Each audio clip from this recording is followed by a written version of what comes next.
Please give your perspective on why polyamory is bad for the individual and society.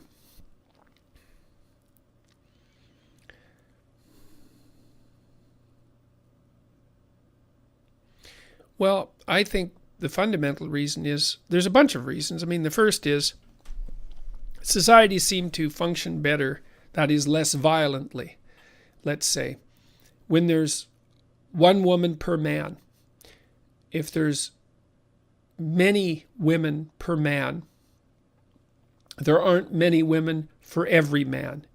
There are a handful of men, let's say a minority of men, a Pareto distribution of men who have a disproportionate number of women, and a lot of men who have none. And those aren't happy men, let's put it that way. They're men who are very likely to get up to no good very rapidly. So there's that. Then I would say the women who, let's say a man has many women, and let's say he's a desirable man for that matter, just for the sake of argument, if he has a variety of women, then those women don't have much of him. So they don't get to establish a real individual relationship with him because it's going to be fragmentary.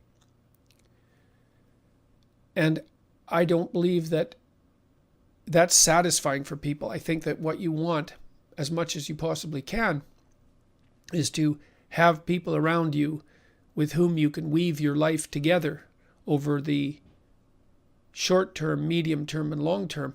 It adds depth to your life in a way that almost nothing else can.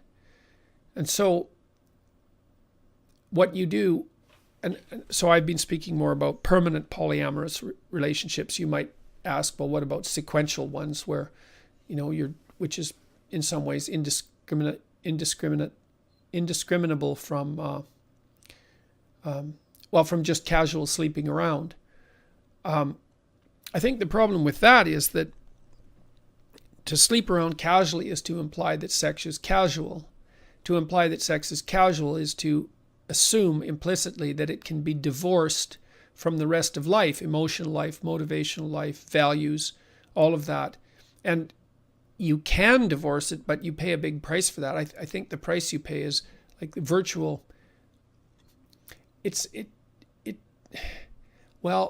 word psychopathic keeps leaping to mind. Yeah, good old Freud.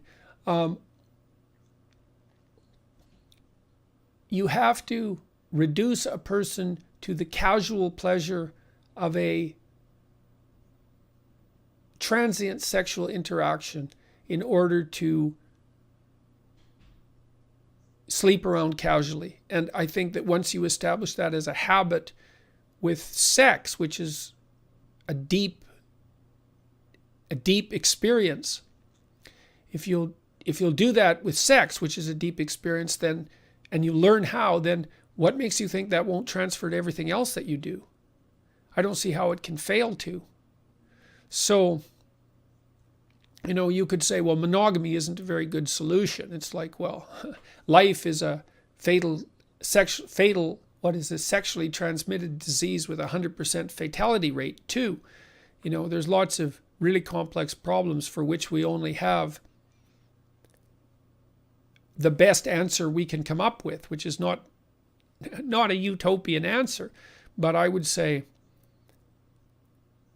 and I think the evidence supports this as well, that stable monogamy is the best solution that we know of, and it's also the minimum necessary requirement for the stability of children.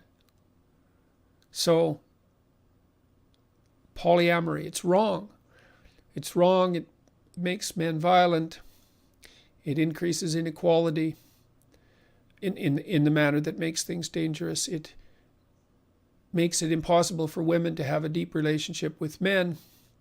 It facilitates the, the transformation of sex into something casual, and then that spills out into the rest of the world. It deprives the people who engage in it of the opportunity of establishing a stable, long-term mutually satisfying. It's more than that. Mutually beneficial relationship, because a good marriage, the people in it gain more than, they're more than twice as good, right? The benefits aren't precisely linear. So you lose that, it destabilizes the situation for children. There you go, man. That's a lot of things that aren't good. That's for sure.